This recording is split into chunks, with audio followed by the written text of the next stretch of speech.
So you're wondering why, when you drop your sum insured of your buildings by 20%, why doesn't the premium go down by 20%? Hey, that's not fair.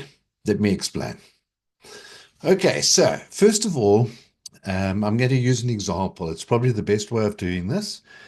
And let's say we're looking at 5 unit building. Um, there's 5 different little townhouses next to each other. Oh, well, not so little. 5 nice townhouses next to each other, valued at 2 million rand each from a replacement value point of view.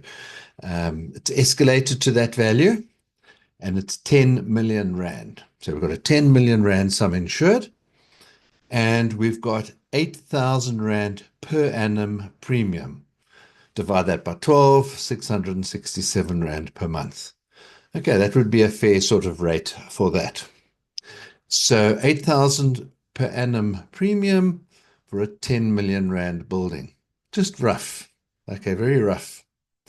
Now what happens is you have a valuation done and the valuer values the place. It comes in at 8 million and you feel, oh, I am 20% overinsured. Immediately reduce the premium, reduce the sum insured by 20% to 8 million per the valuation. And you expect a drop in premium. You expect the premium to drop by 20%. Okay, now it can very often be the case, and very often the insurance companies do drop the premium commensurately by the amount. But here's the thing. So the insurance companies have all got their different ways of working out premium, their different models.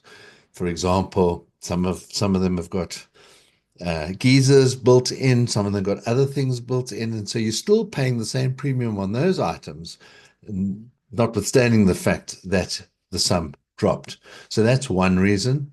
Another reason is you might be getting a better rate at 10 million than 8 million. Okay, so there might be bands in the insurer's model. Now, they don't give us how they work it out. That's their IP. So they give you a quote. They don't give you the inside mechanics of their model every time. I try and fish and get some of the ideas. But what I can tell you is that claims ratio plays a big part. And here's the sample. So 10 million, okay, and it drops to 8 million. Now, your premium drops from 8 million to what? And you ask the insurance company to work it out.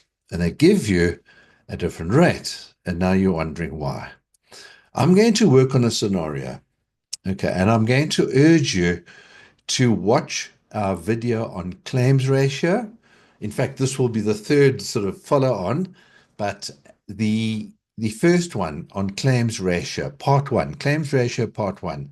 I'm going to suggest you watch it and it'll give you within 5 to 10 minutes, you'll fully understand claims ratio.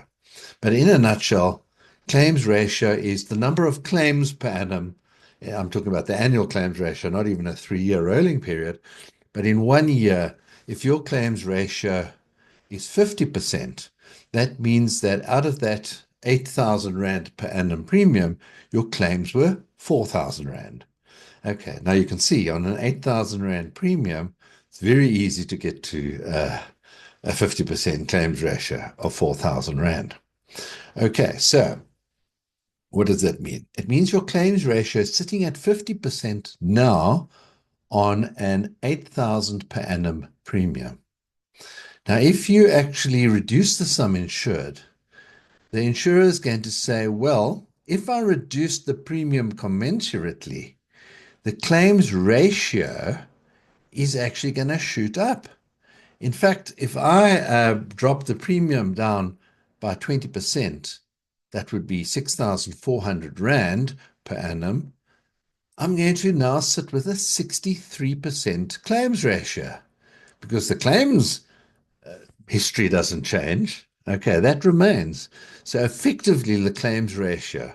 Now, assuming the insurance company will take a view, and that will also be built into their model, what do they project the claims to be? So assuming they're going to project the same claims trend, they can only expect um, a 63% claims ratio. So that is actually means the insurance company are going to give you a premium that puts them at a loss.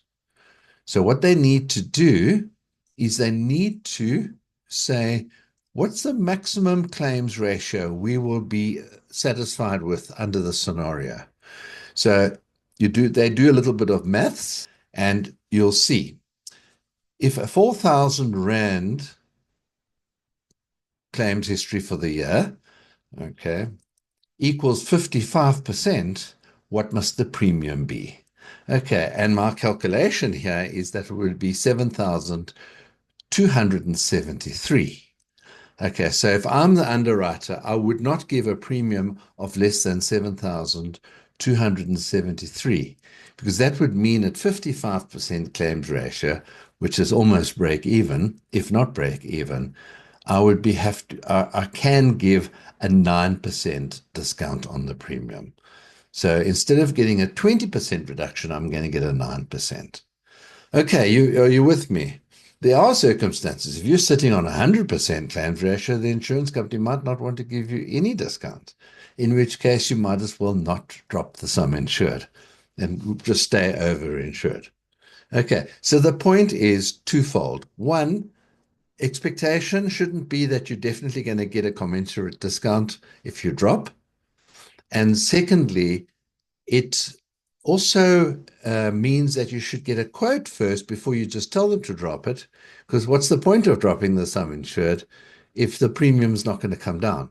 So you might say, get me a quote, and when it comes in, you might say, look, I'm only going to save 10 Rand a month. You know what? Leave it as it is. We'll make a note that we're overinsured. We'll review it when the policy renews.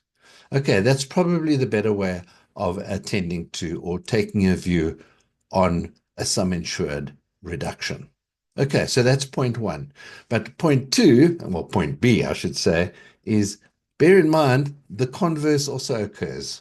So when you're increasing the sum insured, you also take a view, because sometimes it improves the claims ratio, and you might be able to increase the sum insured without you might be in a good space, with the result that you don't have an increase in premium. I've seen it, and in one instance, I can remember it was rather bizarre a few years ago. I remember the scheme. It was on the West Brand, and it was quite a few years ago, where the premium actually reduced. Bizarrely, it actually reduced when they increased the sum insured. I'm not going to explain that here, but similar part of this, it also involved a lower premium over the threshold. But bottom line is claims ratio played a big part.